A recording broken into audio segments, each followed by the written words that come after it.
Before we begin, I'd just like to say that The Wolf Among Us is a copyrighted work by Telltale Interactive Games. All rights to the footage shown here is owned by Telltale, and Gamer on a Budget only uses it for review and criticism under the Fair Use Law. Telltale Games, The Wolf Among Us. What can be said about The Wolf Among Us, or Telltale Games as a whole? Because not to get too critical on them in the intro, but the formula for their games gets repetitive after the third or so one you play. I should note that The Wolf Among Us was the second Telltale game I had ever played, and the feeling of their formula hadn't set in on me yet. Even if it had, I still think that The Wolf Among Us would have been as compelling of a playthrough as it was, since I did come back to complete it 3 times. So we know The Wolf Among Us is a flagship of Telltale, and helped to spearhead their genre into popularity as we know it. But how much should the average gamer on a budget be willing to pay for it? I'm Jacob Lee, and this is my spoiler-free review of The Wolf Among Us. The Wolf Among Us is an episodic, interactive fantasy mystery graphic adventure, and I completely agree it takes at least double that many words to set up the premise of the story. Our player character is Bigby Wolf, who seems to be an average, unhappy Joe dwelling in New York and living in the smallest apartment in the Woodlands, a building which houses a special type of guest. Fables, or as you might remember them, fairy tales. Well, maybe not exactly as you remember them. You see, ever since they moved away from the fantasy world, Fables have found some new hobbies, such as, but not limited to, prostitution, drug abuse, domestic violence, and alcoholism. Yep, Telltale Games is aiming straight at your childhood in this one, and in the middle of it all is Bigby Wolf, a widely feared sheriff of Fables, or should I say, the Big Bad Wolf. Yep, you play as the Big Bad Wolf himself, as he attempts to unravel a murder that has all of Fabletown, or the 5 city blocks in New York Fables are supposed to live, in an uproar. I can't say much more about that, but the plot does well to pull you in, and with it, let's get to what makes this game good. Yes, please. Thank you. First off, when you're talking about Telltale Games, you have to talk about storyline. Since Telltale's formula is basically to have you play through an interactive story where you can make choices to impact some things, in the end, your decisions are irrelevant in the overall story. Anyone who has played that Telltale game has had the same experience as you, they just got to reflect their personality into the game world instead of yours.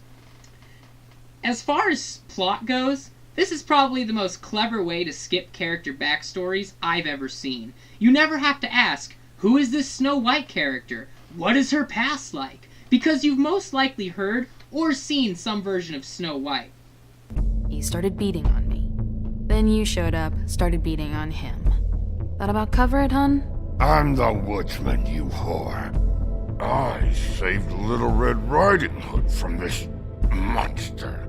I cut this fucker open and filled his belly full of stones and threw him in the fucking river. That's who the fuck I am, you See, that's the most explanation you get on any character. And other than them, you got Beauty and the Beast, Tweedledee and Dum, and Ichabod Crane. I'm sure you've heard of at least 3 of those people. And if you don't know who Ichabod Crane is, you don't really need to. He has a vibrant personality in this game. Is a hysteria. Do you understand me? Yes, of course I do. Don't interrupt me, Miss Snow. You asked me a question. Don't change the subject. You are to blame for this unpleasantness, Miss Snow. What a charmer. On top of that, the creativity behind the overall story and arc of the plot is superb. As you progress, it gets more suspenseful and intense, like a murder mystery should be. Your player character himself, Bigby Wolf, is a welcome protagonist to the usual cast of male characters that Telltale provides in their other titles, most of which are skinnier men with no particular advantage in a fight. But not the Big Bad Wolf. This guy is a flippin' menace. In the first episode, you get the option to just straight tear a guy's arm off. I don't count telling you this as a spoiler, since it happens in the first episode, and I'm pretty sure you can play through the first episode for free on any console or PC. This overwhelming strength helps to ease the overall feeling of helplessness that the inability to change the storyline creates. Another great thing about the characters in this game is how they animated personality into them. Like, look at this stressful strut. He has emotion and personality in his movements. It's a small detail, but it counts as a plus in the game. Lastly, the way Telltale transitions between its 5-episode story is very reflectant of modern-day TV shows. It gives you an opening scene, followed by a credit sequence. At the end of every episode, it does kind of a Telltale Games signature and gives you a next time on sort of bit.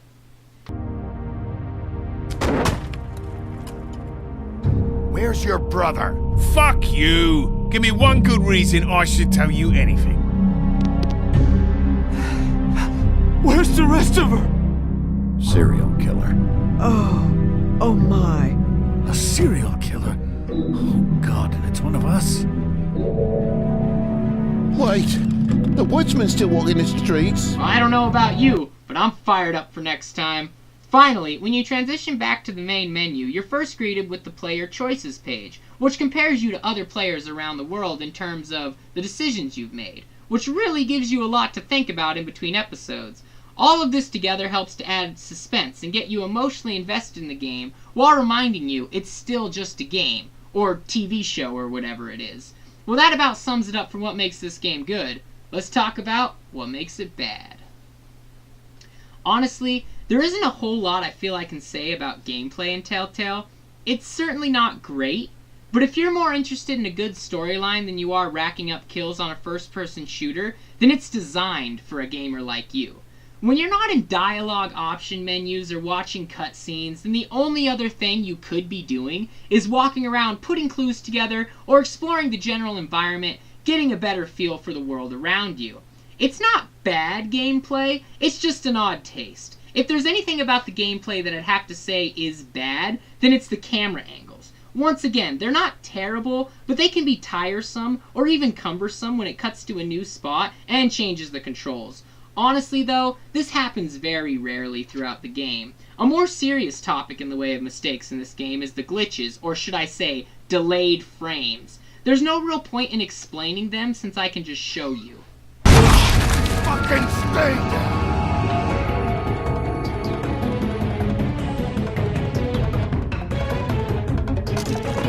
There she is.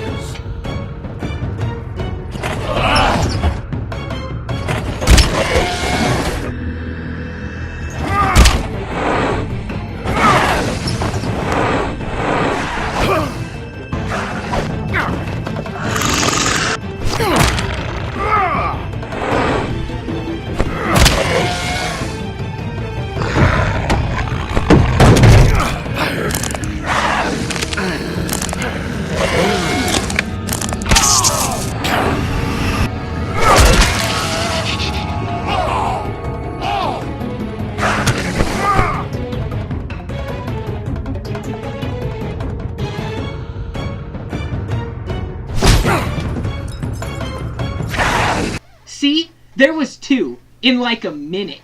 And they're riddled throughout the entire game, to be quite frank. They're not terrible glitches. I mean, they're nowhere near Mass Effect status, but it kind of breaks the immersion.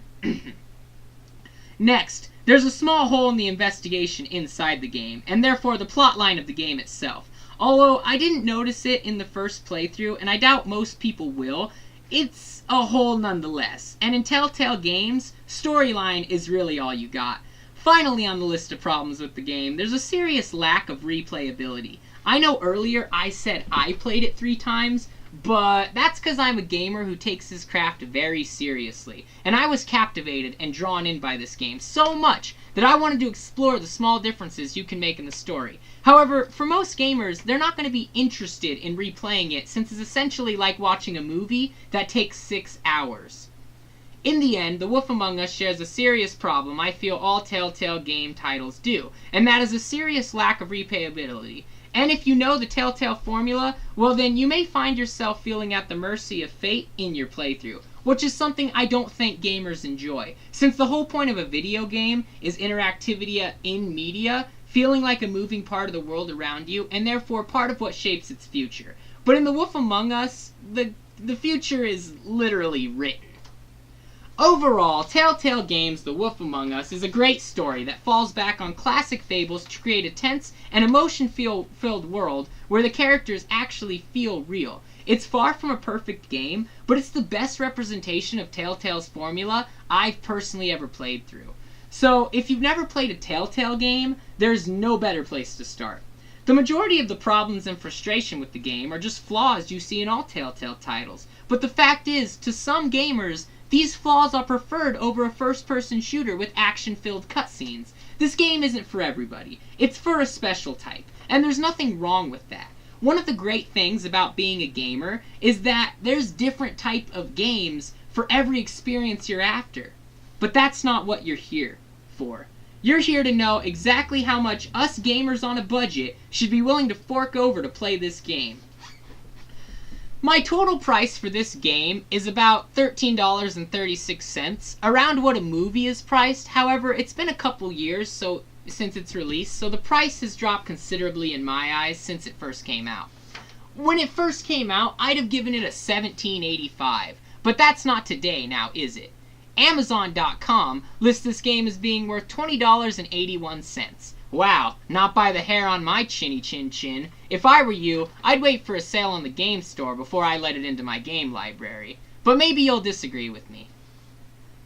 Thanks for watching. If you liked or agreed with this video, go ahead and claw that like button. If you disagreed with me, go ahead and sink your jaws into that dislike button. If you want to make a suggestion on the next game I should review, or just tell me something random about your favorite fairy tale, that's what the comment section is for. And that's how you use YouTube. This is Jacob Lee, your official gamer on a budget. Save some money and keep gaming.